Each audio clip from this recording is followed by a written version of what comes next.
सबके आदर्श पूर्व मंत्री श्रीमान हेमाराम जी चौधरी साहब, जैसलमेर के पूर्व विधायक रूपाराम जी धंधे साहब,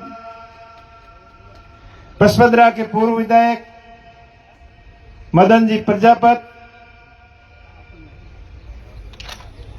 चौटन के पूर्व विधायक पद्माराम जी और आज ही नवनियुक्त बाड़मेर कार्यकारी जिला अध्यक्ष गफूर खान जी, मालहोत्रा के नवनियुक्त कार्यकारी जिला अध्यक्ष गोपाराम जी,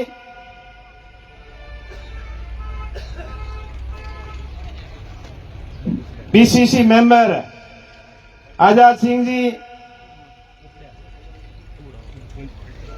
यहाँ के प्रधान साहिबा,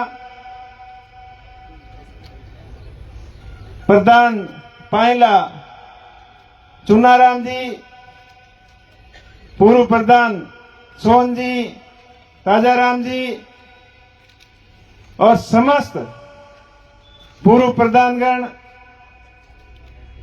समस्त जिला परिषद सदस्य, समस्त पंचायत समिति सदस्य, समस्त सरपंचगण, समस्त कांग्रेस पार्टी के पदाधिकारीगण, आरएलपी पार्टी के भाई ताजाराम जी यहाँ के ब्लॉक अध्यक्ष, हरिराम जी जाजड़ा साहब, जयराम जी कुलदीप साहब, दिनेश जी कुलदीप साहब और समस्त, मेरे कहने में कोई गलती हो गई है तो सुनाराम जी आप बता देना, बट कोई सम्मानित मंच और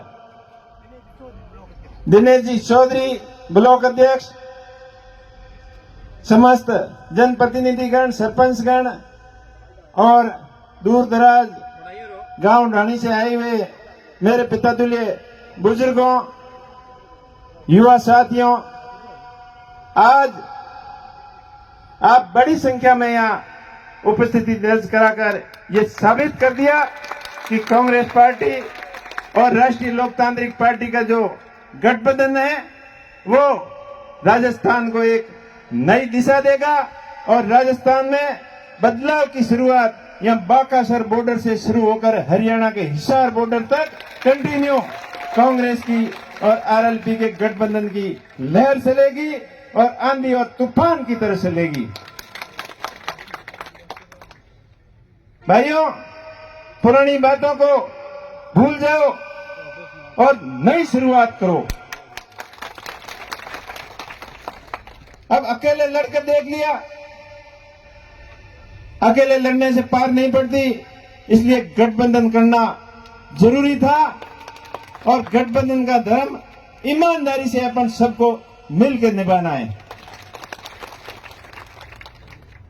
मैं मेरी बात करूं तो मैंने पिछले 2 चुनाव भाईतू से लड़े और भाईतू की जनता ने मुझे खूब प्यार, प्रेम और आशीर्वाद दिया और दूसरी बार तो बिल्कुल ईवीएम के अंदर तो आपने जीता दिया था, लेकिन मेरा भाग्य नहीं था, या यूं कहो कि जयपुर वाला रास्ता मेरे लिए ठीक नहीं था, इसलिए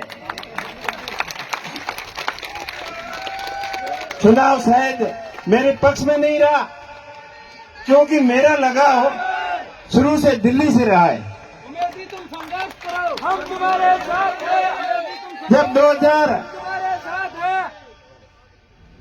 1995 में मैंने 12वीं की परीक्षा यहाँ बालोतरा से पास की और बालोतरा 12वीं पास करते ही रोजगार की तलाश में आर्मी की भर्ती हो चाहे पुलिस की भर्ती हो, इसकी भागदौड़ में लगा हुआ था और आर्मी की भर्ती होने के लिए मैं जैसलमेर जा रहा था तो शिव पहुंचा, तब पता चला कि वो तो भर्ती कल हो गई।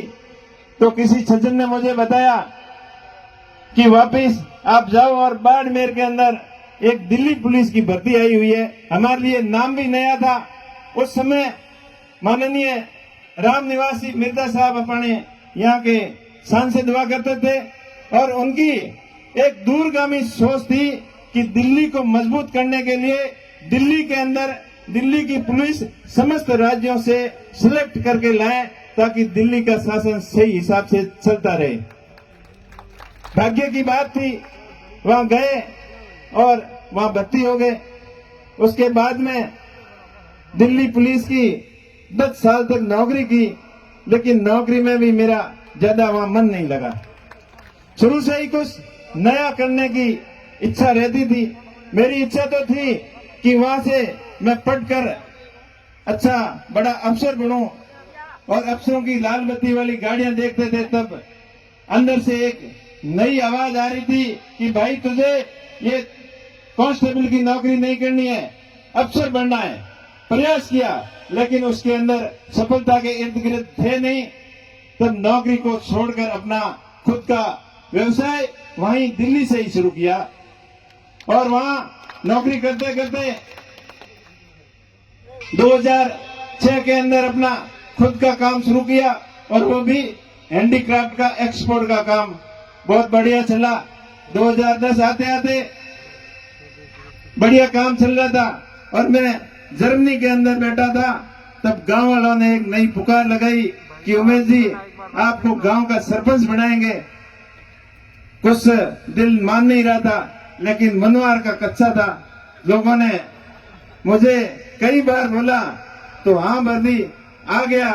गांव वालों ने सरपंच बना दिया। सरपंच में भी जमा नहीं मामला, वो ऐसे कुछ प्रोग्रेस करने के लिए कुछ करना पड़ेगा। तो काम थोड़ा डिस्टर्ब हुआ तो काम की नई लाइन पकड़ी, कंस्ट्रक्शन का काम शुरू किया। और 2018 आते आते जब जयपुर के अंदर बहुत बड़ा एक रेला हुआ था, हनुमान जी ने किया था और उसमें सबसे ज्यादा भीड़ अपने बाड़मेर जिले से गई थी, तो वहां भी संभावनाएं देखकर कुछ अच्छा करने का था।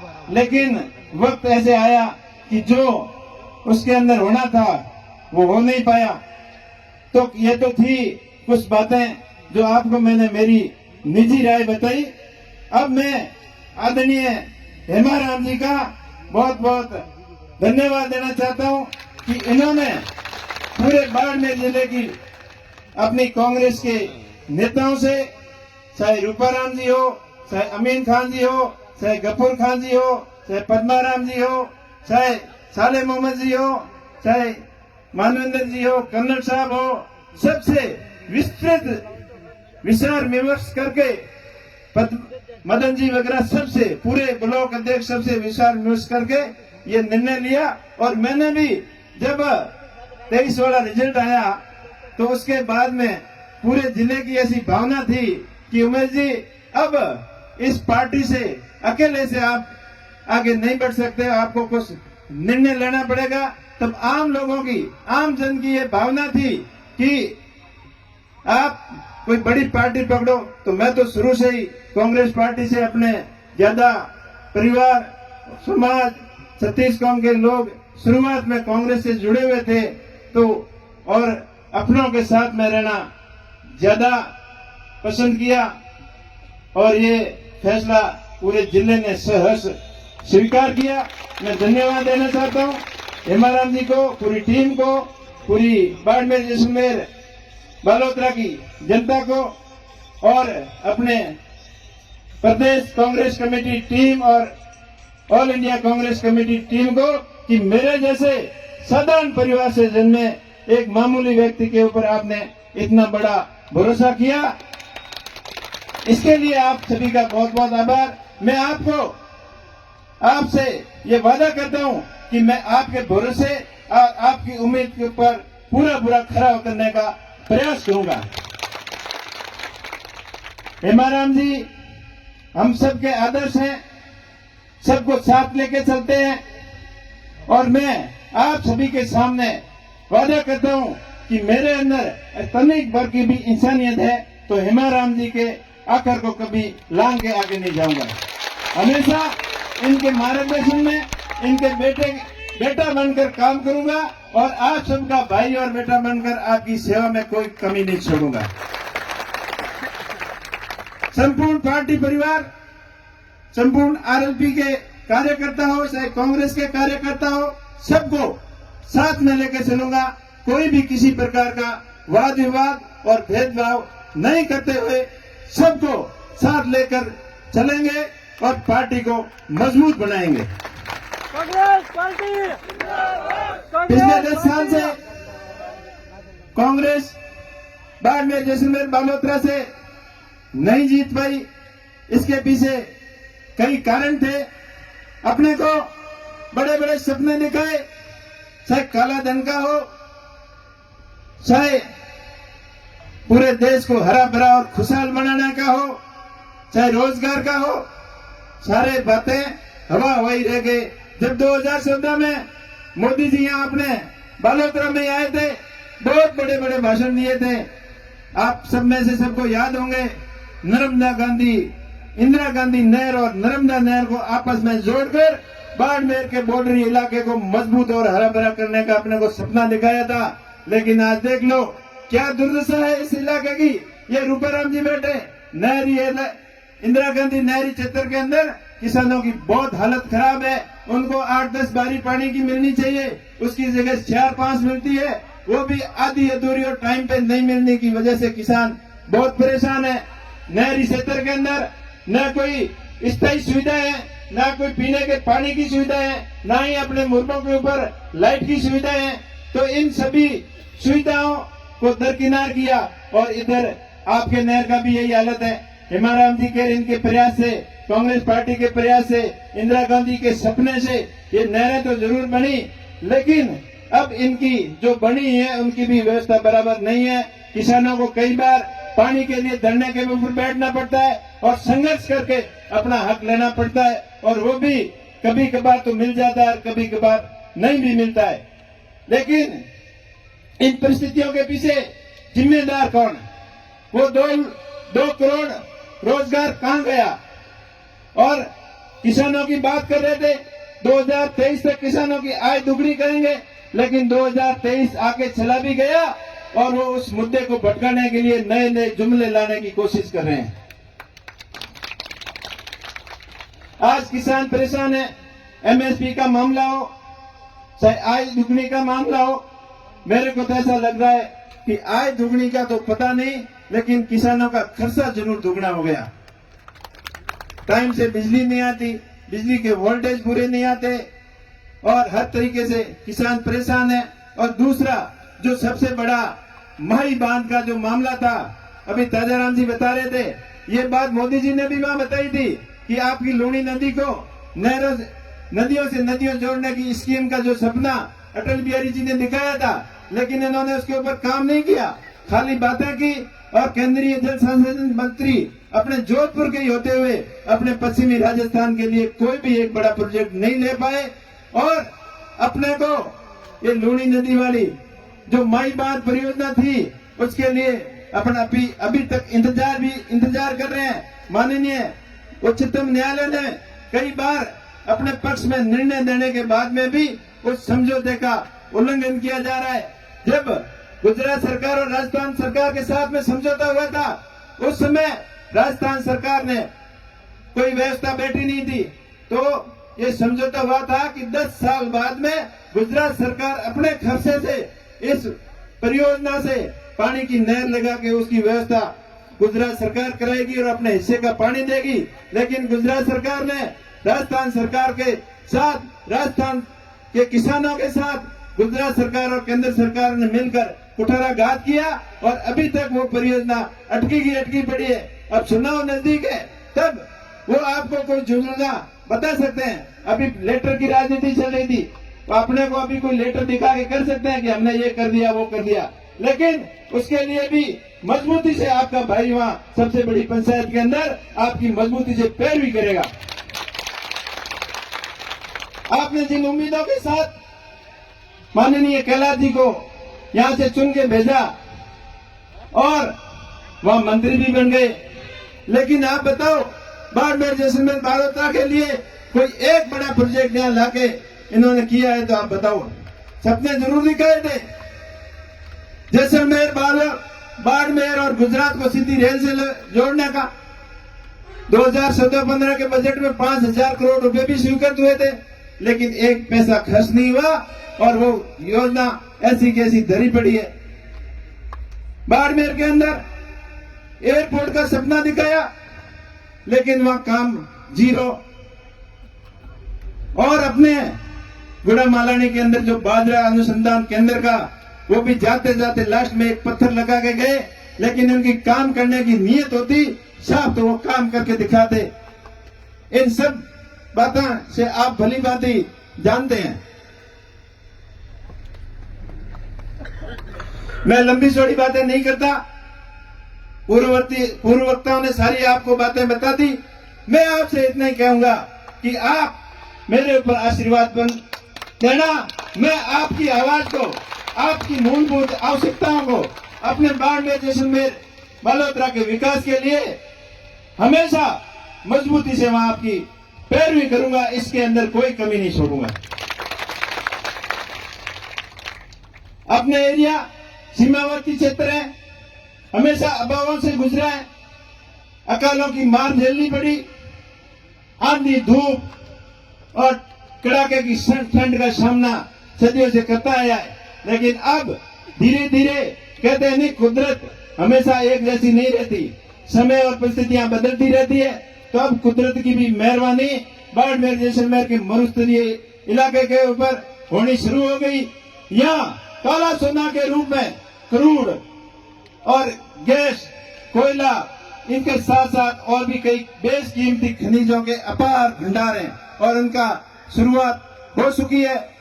रिफाइनरी जो पिछली कांग्रेस सरकार ने 2013-14 के अंदर या उद्घाटन किया था, उसका काम धीमा तो जरूर हुआ, लेकिन प्रेशर से शुरू हुआ।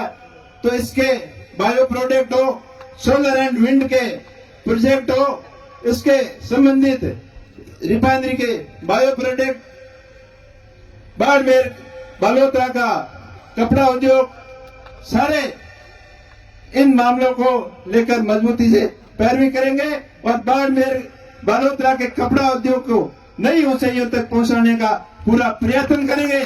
क्योंकि कपड़ा व्यापारी आज बालोतरा में सबसे ज्यादा परेशान है, उनके ऊपर पॉल्यूशन का डंडा हमेशा चलता रहता है, लेकिन केंद्र की सरकार उसके पॉल्यूशन के ऊपर कोई विशेष बजट देकर इस कपड़ा उद्योग को जीवित करने के बजाय हमेशा डंडे की मार से उसको दबाने का प्रयास किया। कपड़ा बनता है महाराष्ट्र में प्रोसेसिंग के लिए, यहाँ आता है, कपास गंगानगर में होती है, कपड़ा बनने के लिए वहां जाती है। इसके ऊपर अगर मास्टर प्लान बनाकर धागा इंडस्ट्रीज को बढ़ावा देकर पूरी processing unit A to Z यहाँ बलोतरा में हो तो रोजगार की यहाँ कोई कमी नहीं रहती। इस नौजवान युवाओं को रोजगार के लिए देश प्रदेश के अंदर भटकना नहीं पड़ता। इन सभी मुद्दों को लेकर मजबूती से आपकी पैरवी करेंगे। अपने राजस्थान की बाड़मेर, जैसलमेर की एजुकेशन सबसे अच्छी हो, आने वाले समय के अनुसार एजुकेशन हो, टेक्निकल एजुकेशन। अब कह दिए कि 10वीं 12वीं पढ़ लिया, पढ़ाई तो घनी की भी, पर पढ़ाई की मतलब क्या हो? जब आप रिफाइनरी के अंदर जाते हो तो डिग्री पूछते हो, जब विंड और सोलर की कंपनियों में जाते हो तो आपको एक्सपीरियंस और डिग्री के बारे में पूछते हैं, लेकिन वो अपना अभी तक जीरो है। अपने को टेक्निकल एजुकेशन और स्किल डेवलपमेंट के ऊपर पूरा फोकस करना पड़ेगा। उस दिशा के अंदर मजबूती से नए सिरे से डिजिटल एजुकेशन हो, सब तरीके से सकारात्मक प्रयास में कोई कमी नहीं आने दूंगा और आपको ये कभी महसूस नहीं होने दूंगा कि हेमाराम जी के नेतृत्व में जो निर्णय लिया था वो हमारा गलत था, ऐसा आपको कभी महसूस नहीं होने दूंगा। हेमाराम जी का और बाड़मेर, जैसलमेर की जनता का हमेशा मान सम्मान में कोई कमी नहीं आने दूंगा। इतना आपका भाई आपको भरोसा दिला रहा है। एक बार पुनः आपसे अपील कि अभी आने वाली 3 तारीख को नामांकन सभा का प्रोग्राम बाड़मेर मुख्यालय पर रखा गया है। तो आप सभी से हाथ जोड़कर अपील करता हूं कि आप ज्यादा से संख्या में वहां पधार कर एक ऐतिहासिक नामांकन सभा को सफल बनाएं। पूरे पश्चिमी राजस्थान, ही नहीं पूरे राजस्थान और उत्तर भारत का मीडिया की नजर बाड़मेर के अंदर होनी चाहिए कि बाड़मेर के अंदर ऐसा क्या भूचाल आ गया ताकि बाड़मेर के लोग सभी कांग्रेस पार्टी के उम्मीदवार के समर्थन में भारी संख्या में उमड़े हैं, ऐसा संदेश वहां जाना चाहिए। दूसरी बात पूर्व वक्ताओं ने बताई बूथ मैनेजमेंट की, तो नामांकन के बाद में अपना काम रहता है छत्तीस कौम के सभी भाइयों को साथ में लेकर बूथ मैनेजमेंट अपना अच्छी तरीके से करें ताकि मेरा बूथ सबसे मजबूत, ये सब कार्यकर्ता अपने मन के अंदर धारण कर लेंगे तो अपना जिस प्रयास कर रहे हैं उसमें 100% अपन सफल होंगे, अपने को कोई रोक नहीं पाएगा। दूसरी बात, अभी और भी कुछ सुनने में आया कि मुकाबला त्रिकोणीय हो जाएगा। शायद मुकाबला त्रिकोणीय हो चाहे चतुर्कोणीय हो, कुछ भी हो जाए, लेकिन इस बार बाड़मेर जैसलमेर की जनता ने मन बना लिया है कि कांग्रेस पार्टी के उम्मीदवार को और आरएलपी और कांग्रेस के गठबंधन को मजबूती प्रदान करने का जो पूरा मन बना लिया है वो जनता करके दिखाएगी। आखिर मैं आपसे अपील करता हूं, आप सबकी भावना के अनुसार आप लोगों को मन देकर मैं मारू निर्णय लिया है। 2 बार मैंने बहुत मार पड़ी है, कोकेन पसीओ सही काल लगता ही पड़े जना लोगों के हालत हुई बड़ी हालत मारी उड़ी है। तो आप हंगो अपील करूं कि आप मारी हर तरीके में मदद कर और ई बार हगड़ो हते जो जमुनो केड़ा आयो काड़े जमीनो दिए। आप सबने मारा प्रणाम, राम राम, जय हिंद, जय भारत। बहुत बहुत धन्यवाद। आदरणीय अमिताराम जी बेनीवाल साहब ने कहा कि आपके हर दुख और सुख में 24 घंटे आपके भागीदार बन करके सबसे बड़ी पंचायत जो अपनी है लोकसभा सांसद बन करके आपकी सेवा करेंगे। आपके जो भी मूलभूत सुविधाओं के लिए, युवाओं के रोजगार के लिए, किसानों के क्लेम के लिए हर प्रकार से आपकी मदद करेंगे। दोनों हाथ खड़ा कर